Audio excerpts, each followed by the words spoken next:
Yay! Hello, hello, and welcome to this week Training Tuesday Live. We are Magnet Marketers. Our goal is always to help you become a magnet with your marketing versus being a bullhorn. And we are back. Mike and I had a little vacation separately with our families, but had a little hiatus to get to a different location, still social distancing. But we're back and we're here excited to talk about changes in social media. It doesn't matter how many times we do this topic, it's always different and there's always plenty to talk about. And this show will be no different.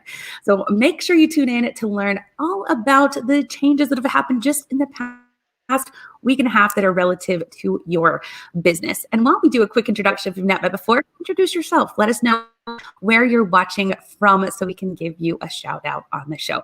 But hello, my name is Jessica Phillips with Now Marketing Group and the Relationship Marketing System. And my awesome co-host, he's Mike Gingrich. He's the president of Digital Hill, the co-founder of the popular apps Loftio, Tab Site, and published author extraordinaire. How's it going, Mike? Hey, doing well, doing well. Had a wonderful break and just kind of realized the value of stepping out, stepping away, and there's go time and there's no time, right? And you gotta do that a little bit, and I did, and I feel good. That's good. Where'd you guys end up going? I went to Southern North Carolina, Wrightsville Beach. Oh, nice. I like it. Yeah. Yep. Beautiful weather, beautiful place. Don't go wrong with the beach. It's just therapeutic, Everybody needs some beach in their life. So soaking some salt water. That's true. So today, Mike, we have a long list of updates and changes in social. Definitely hoping we can get through as many as we can in this 30 minutes of time, which will be rapid fire. But we will make sure to recap everything that we do in the blog, as we always do for Magnet Marketers. We can watch the replay of the show, as well as get the transcription of what we talked about, things that are extra add-ins that we didn't have time to even share on the show. And you can view that at nowmarketinggroup.com/blog. And that way you can sign up to always stay informed too, just in case you miss something. But let's hit off the very first update. And this one I'm super excited about because I put it at the top of the list. But YouTube and Google are really rolling out some really cool changes and updates. And this one is actually an addition that they're previewing, and it was just announced within the past 2 days. And the first one is all about YouTube previews their audience retention. So what they're adding on is audience retention, meaning not just on your videos, but they're testing out, previewing it on what your audience is watching on other channels. So this is big. I want to read what YouTube said. And they say, they're adding data on other videos your viewers have watched and the new audience retention metrics, meaning that not only are what they're viewing on yours, but if they're consuming your content, what are they viewing on other channels? So here's what YouTube had to say. This gives you a great opportunity to get to know your audience better. It also allows you to dig into what other video topics and formats might suit your channel. Think about this in terms of titles and thumbnail styles and collaboration opportunities, which I think is huge, that you might want to explore. And this is all coming to YouTube. It's going to be part of the YouTube Studio. So soon, they're previewing it now, but soon you'll have access to that new data. And think about this, this is free. This is part of their studio. Not only is it going to help you with your organic, what you're putting out, knowing what your audience is into, not just on your channel and others, but also for marketing, the ads that, this integrates with Google. Think about that. You know exactly what videos you could be doing advertisements on. Yeah, no, I think what's happening is you got it's a data world, right? We just kind of talked about some of those pieces last time. You get and they're pulling data for you, and the way it sounds, they're going to give it to us in a bite-sizable, usable format. So thank you, right? I mean, to YouTube for doing that, and they're pulling all that data in, giving it to you in a way that's useful for you. And I also did like that word that they mentioned there, collaboration opportunities. So they, and this is their explanation, but also they're leading in this. They're saying, hey guys, you can, we're giving you opportunities to see who else might be, good partner collab for, a live stream or whatever type of opportunities there. So it seems like, lots of actionable data to help you improve, but also to know what you might want to try and who you might want to reach out to. Yeah, because you'll be able to see which ones they're watching longer too, right? So especially if they're comparing one video or another, maybe there's some similarities. Who knows what your audience is enjoying, but now you will know. When this comes back to you. There you I go. mean, they've had audience retention as far as the videos that you've watched, but they're getting really drilled down. And as you said, Mike, it's going to be a lot easier to understand that data per video and how they're delivering it. So we'll put the link in here so you can see the little sneak peek of the preview that they're previewing on this new update for YouTube that's coming out soon to the YouTube channel near you. They didn't give a full time frame on that, but it sounds like it's coming out pretty soon as they finish testing this. And, as we know, Google owns YouTube, right? And Google's also doing something very similar that I am super excited about as well.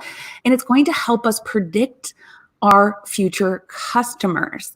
And what I mean by that is they're adding in predictive capabilities in your analytics.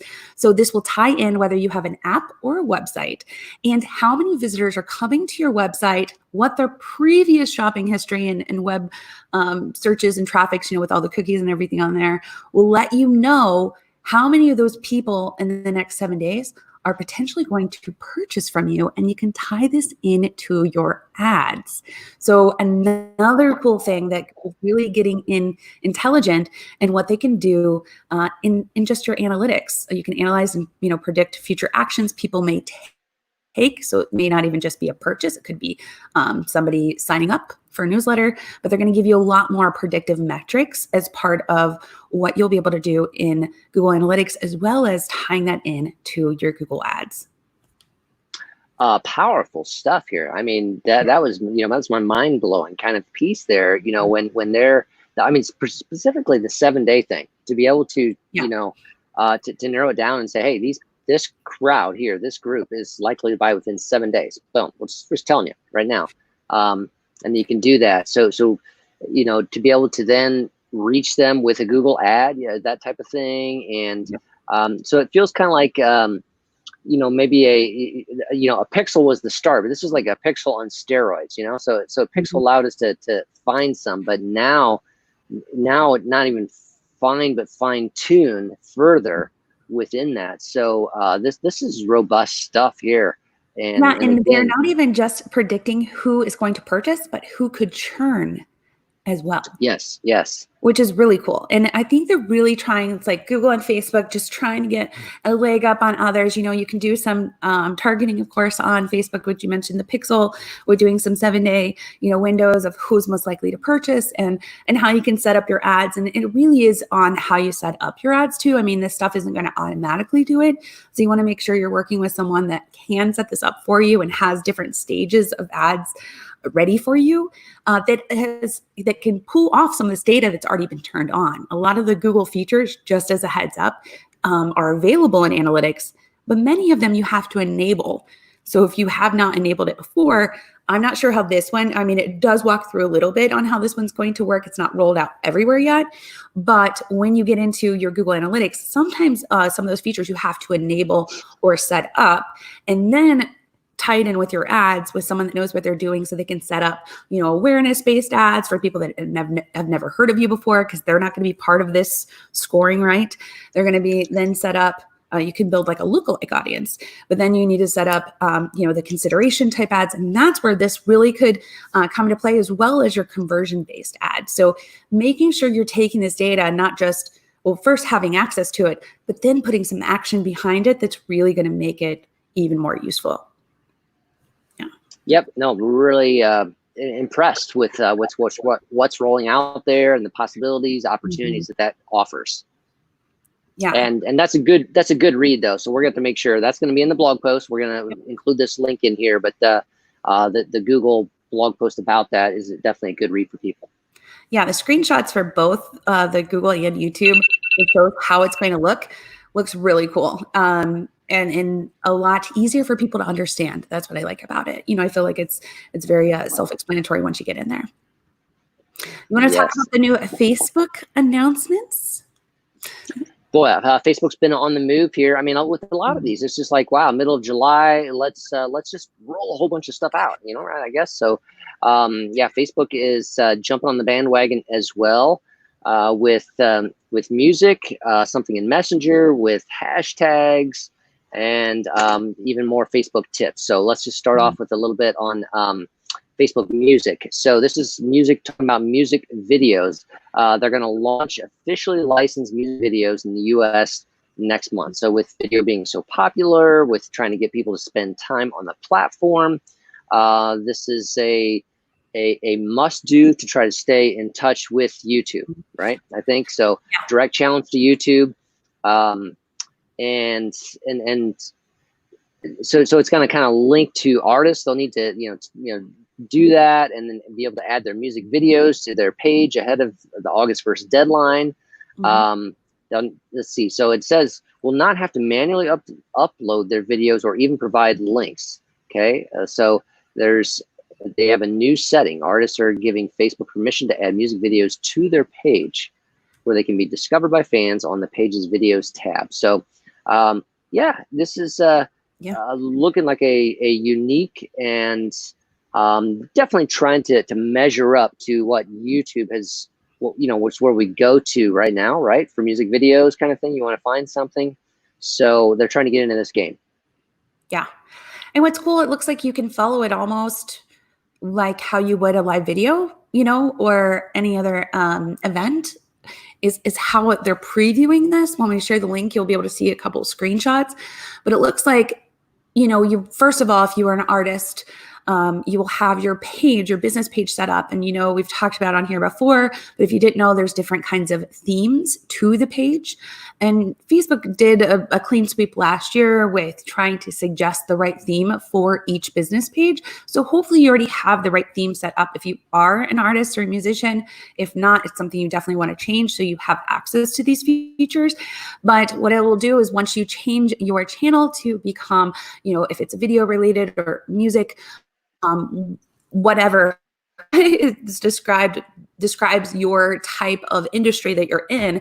If you fall into the music category and you would be releasing new music, then you'll have these features available to you. And as Mike said, they do give the ability to add your music, but you don't have to. It can sync with another app that you're previewing or displaying your music on, and then release it on a specific date, and people can kind of sign up to be notified of that, which is really cool. So great way of announcing new releases for you, building up your tribe, and really notifying people when something new is coming out. And yeah, definitely complete competition with YouTube there. Yep. Yeah. Trying to jump in there and go after them. So, one of the next ones I think is, I'm going to jump to hashtags, Facebook hashtags. Sure. And so what we've seen with Facebook hashtags in the past is that they haven't really worked, right? And so I even kind of, honestly, too. Yeah, they just kind of like, nah, it's like, no, that doesn't belong there on Facebook, right? But obviously we've seen them work tremendously well on Twitter. We have seen them work tremendously well on Instagram, even LinkedIn, where they have taken off there. And so Facebook knew that they needed to get in the game this way. Obviously, they own Instagram, so they can learn from that. Obviously, there's some crossover that pages are doing when they perhaps post from Instagram and can also publish it to a page. And so they've basically incorporated and are actually suggesting this type of thing. So you might see it in a notification saying, hey, do you want to add a hashtag? Then it's kind of a fill-in search. You start typing out a word for the hashtag. It's going to give you suggestions, much similar to what you see on Instagram there. And they're saying that there's a little tweak in the algorithm to benefit those who are using hashtags. There's some reach, obviously benefits those types of pieces there. So hashtags are back. Hashtags are doable. Hashtags should be used on Facebook in moderation, of course. It's not something where you slam 10, 15 kind of thing. I think maybe I'll say 3 to 5, maybe as a top range kind of thing. 3 is a good piece there to take a look at, but that's a shift, because we wouldn't have said that a year ago, 6 months ago, that type of thing. Yeah, and Mari did a great blog on this. So we'll definitely be sharing her article and feedback and what she's heard. I mean, she's kind of like has an inside ear to what's going on Facebook, and it's going to benefit the people that have been using it. But as you said, hashtags definitely are back. The really big key to know here is that you want to make sure you're using hashtags wisely. So it's not going to benefit you if you just have a generic hashtag that somebody's probably not going to search for. But if you're thinking about how you're searching for keyword terms, or if you've heard of something, definitely drill it down to the hashtag that your user would want to search for to specifically find that type of content. So whether that is, the brand name or a unique hashtag that you're using within your brand, which is always recommended. It does take a while to grow and, make sure it's simple, easy to use, and that you're consistent with it. But then also something that will help just sort and filter out the other noise that's not relevant to the topic that you're talking about. So please don't ruin it and use just bandwagon hashtags is what I call it. But definitely use hashtags that are really going to help your end user find the content that they want to see. There's plenty of tools out there to help you do some research on hashtags and what's best for you. We'll link some in the article that we share. Again, it'll be at nowmarketinggroup.com/blog. But this is something that you could be doing and should be doing for your business in order to help people find the right content that they want to see. Yep. Yeah. Be discovered. Yep. Exactly. Okay. So another Facebook update. This is Messenger. So Messenger sometimes, it's a Facebook tool, right? And so what we're seeing now, kind of coming out of the COVID-19 pandemic, where we all had to kind of go into Zoom mode, and we had to begin using video conferencing, and we began to use messaging more.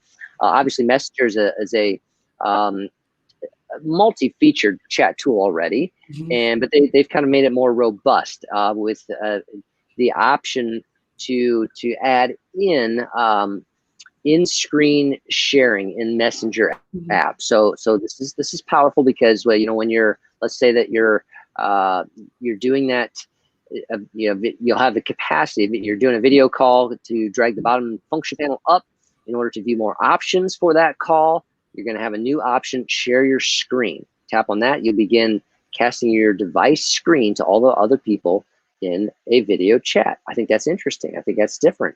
And I know, Jessica, you're a Messenger fan, and that's the main method that you and I use in communication with each other. So it's the main method I use with everyone. For the past 5 years, everybody's like, "What's your favorite app?" And I say Messenger, because I do think of it as another app. It's like I don't necessarily have everyone's phone number, but I have them connected on Facebook, and it's a great, easy way to stay connected. I love doing the voice memos. I personally have a Facebook portal, which is a device that allows you to do Messenger hands-free. So you can walk around the room. So how I use it, non-business related first, is talking with a group of gals, the Queenies, and we'll be folding our laundry. All of us have portals and still able to have this conversation, and the device kind of follows you around the room wherever you're moving. So you're not have to be, stationed somewhere. So I love those aspects of Messenger. I love all the updates that have been coming to Messenger, like this one. That was the one limitation when they rolled out Messenger almost once COVID started hitting more. They were almost like in a direct competition, I feel like, with Zoom, with allowing longer times for Messenger than Zoom, on their basic plan, as well as more people. And then, of course, with the Messenger rooms. But the one thing they didn't have is the screen sharing capability. So that was always a limitation, and now they've removed that. So now you can do Messenger on your laptop if you have a video camera on there, or on a device, and now you can share your screen, which just is super helpful. How I like to look at this is like a business use case, is almost think about it too is, Facebook groups or private communities, where definitely Facebook is really pushing for you to start those conversations as more people are moving into the dark social of communicating with just those that they know and trust in a more intimate environment, especially as the, elections start happening and all the things that we're seeing online. More people are really having those private conversations. So this is going to allow you the opportunity as a business to hopefully invite more people into the conversation. You get invited more into private conversations. And now you can use this as a help tool. Even if it's like, hey, I couldn't find this on your website, or what's your hours of operation, or whatever. There's many cases to where a video is a lot more helpful than just written text. So definitely something that I'm super excited about for Facebook rolling out with Messenger. Yep. Yep. Training tool, potentially, or, showcase, this is a how-to kind of piece right there. I think some possibilities. So Facebook, again, doing some savvy things. And for our next piece there, I think we want to just talk about tips. There are some great tips out there with regards to, again, you always need to be looking at ways to improve what you're doing and how you're going to make changes, that are going to help your brand reach the right people, engage with the right people. And so there's a great article that's out there on, like the timing, the text, and the format, so that you use. So This these is on options, when you go into that. they're telling you, like Facebook is literally telling you, here's the Again, format that works the data best. Here, yeah, summarized and for they're you. just sharing it with you and saying, hey, if you want to reach your audience right now, because we know many stores are still closed or have limited hours, and people, e-commerce, we already talked about the first 8 weeks did more than the first 10 years in e-commerce this past year. And people are shopping online. They're starting their search online. So they're telling you, hey, with you getting more in community with your audience and they're connecting with you in this way, here's what works. If you're really struggling to kind of stand out, they're telling you. It's really about looking at what's being shared. They give you the formats, like you said, Mike, the text, talking about, just having captions on their video. And many of these tools they already have embedded for you for free as part of their tool. And they're just telling you that it's available, how to use it, and what's going to work. So they did a great job in their video talking about it. They also have an article with it. And then there was another company that even turned this into an infographic. So however you like to learn, it's there. There it is. There it is. All right. I'm sure we'll do more on that, but let's jump over to Instagram. How about that? Do it. And Instagram, again, owned by Facebook. And so, you see some collaborations back and forth on that. One of the things I'm sure you've seen on Facebook, like when you have a birthday coming up, and it allows you to maybe say, hey, do you want to raise money through your birthday for a charity? And they do that. So you've seen those, your friends have done those, and then you can kind of see who, they put the challenge out there. I'm trying to raise $500 for my birthday to support XYZ. And then it kind of keeps track of that for you. It gives you tools like that. Well, they're bringing that similar type tool over to Instagram. There's going to be a personal fundraising tool on Instagram. I think it only makes sense. And that's going to be a new thing you're going to begin seeing on Instagram. Yeah, and if you think about this from a business perspective, because we always want to bring this back to B2B use cases, right? Or B2C, whatever, use cases.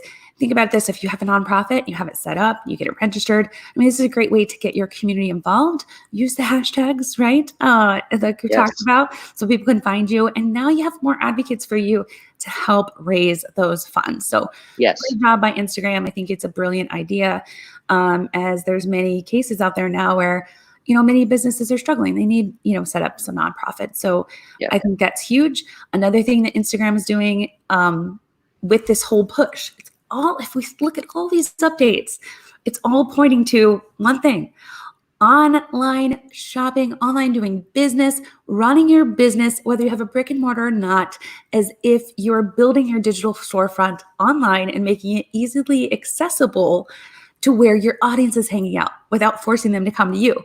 So definitely have your home base of a website. But even if you don't yet, which definitely you should, but even if you don't yet, they're making it accessible to keep your business running, which I think is super cool. And Instagram is rolling out the next phase of that to even help you even more. They've already had the shop. If you have, a Shopify website, you can connect your items from your store in with your posts and your stories for people to easily shop. But now they're rolling out their next phase in the Explore tab, where you can literally filter while you're searching for something for shopping. I find the best kimonos. I'm a kimono freak there, as well as malas, and I find them usually the ones I love on Instagram. So I'm a huge fan of this next update. It's going to make it a lot easier instead of waiting for the ad to serve me or trying to find a brand that I don't know exists yet. I can start search right here on Instagram in the shop section. So super pumped for that. Yep.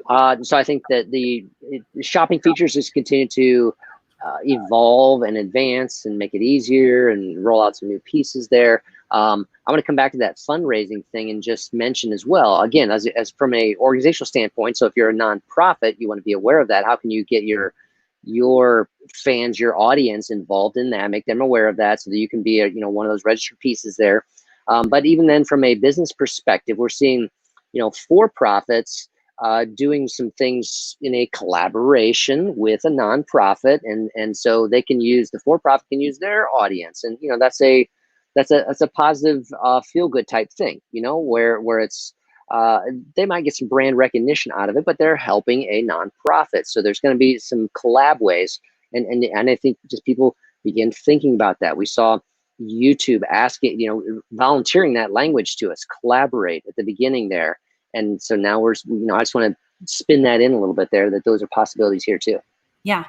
It's all pointing to like a lot of the things you're talking about and what's coming in 2020, collaboration, relationship marketing, ease of use of doing business with you.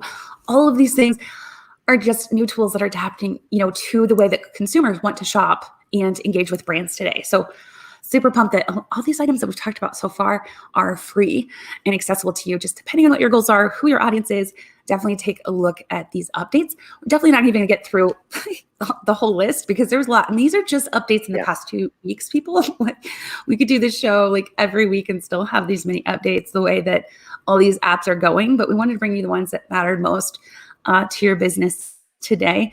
So the next is still talking about Instagram, but it's from a stance I'm taking on TikTok. Now, Mike, did you see the updates and the kind of the freakouts with what people were thinking about TikTok being kind of gone in the US?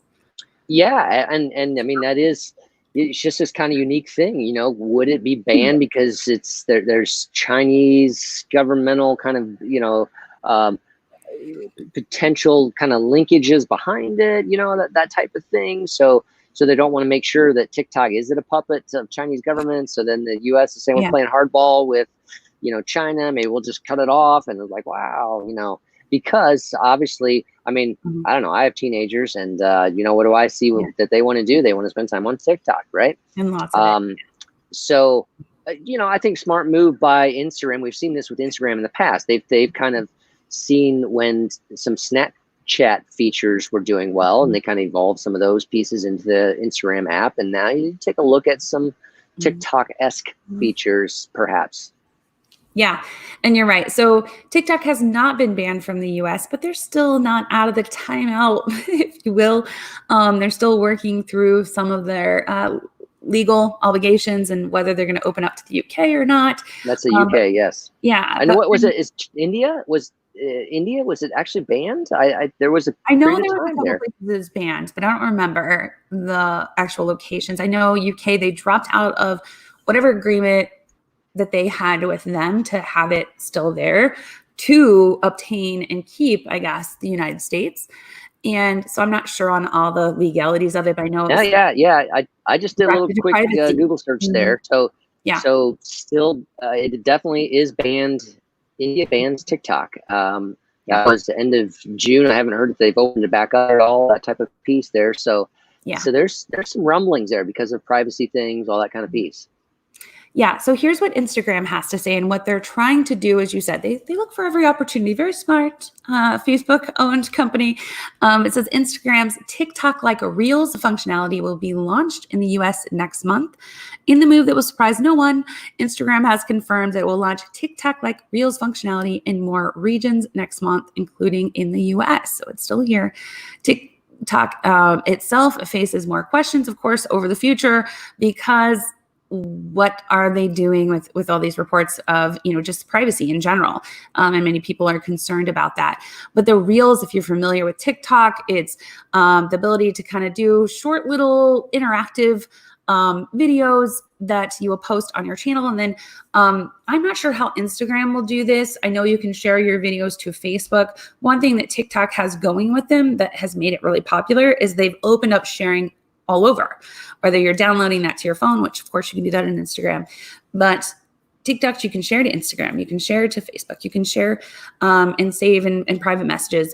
They have a great opportunity for Reels, but now Instagram's trying to kind of tap into that market because they know they've dominated, TikTok has dominated the younger generation, as well as now even creeping into, the Generation Xers. There are people that are spending a lot of time on TikTok, and it's very much when you're watching the story or the TikTok, following or on their For You page, where it's just uninterrupted entertainment, and it's a lot of fun. So I think the Reels will engage people to post stories more often and give them some ideas of what to post about in an engaging way.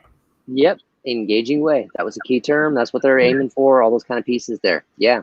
Now, I did mention the word. We haven't talked about it in a while, but Snapchat, right? It's still out there. Yeah, it is. So Snapchat is testing out brand profiles, believe it or not, which they have not been for a while. I think they're still, hanging on, still used a lot in a dark social way, I feel like is more TikTok, where people are really messaging because they know it's just a conversation that nobody else is going to see, So I feel like younger generation feels more comfortable with it, and older generation as well. But brand profiles isn't something we see a lot on TikTok unless you're a media, an influencer that are representing yourself or you're running ads there. But now they're rolling out brand profiles. They only have selected 30 people to test this out, or 30 brands, I should say, to start testing this out. It didn't list who those brands were, but just as a trial right now to see, do they expand it to other brands? And this is a huge risk for them because I think this is really why people love TikTok. If we think about it, people always move away from where marketers have ruined a social platform. So letting all the brands on there at once could interfere with maybe what's great going on. But also I see many people doing a great job on Snapchat too. So who knows? As stories are growing, videos are growing, interactive media is growing, and this is a smart move, in my opinion, by Snapchat. Yep, absolutely. So those are a huge amount. Did you want to cover anything else with Snapchat there?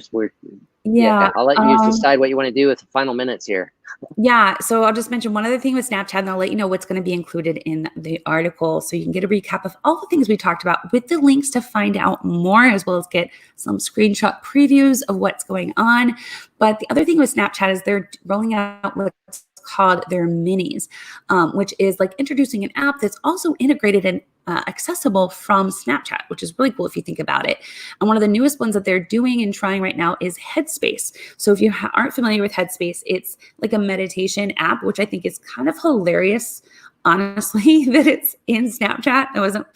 Isn't necessarily what I think meditation is, more like ADHD or whatever, but still cool if it introduces some calm and whatever, and getting people familiar with the app that they may download outside of its platform, right? So what the minis is introducing a new app that is accessible and working within Snapchat.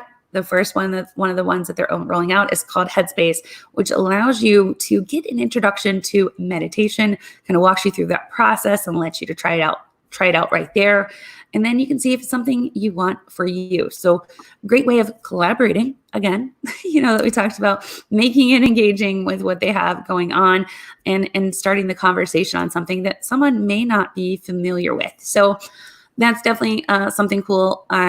Kudos again to Snapchat for doing that. I have not seen that done before by another social app.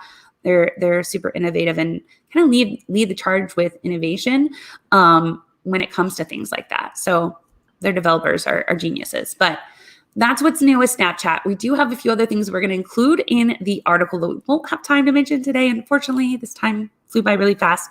But customer voice, something that Microsoft rolled out that's going to allow you for real-time customer feedback. It's an integration they have, great thing for businesses to learn about, as well as some information on Reddit tab. So Reddit has become a really great source of kind of getting unfiltered news as we look at some of the other social apps and all these things that we've been hearing about on how they're filtering and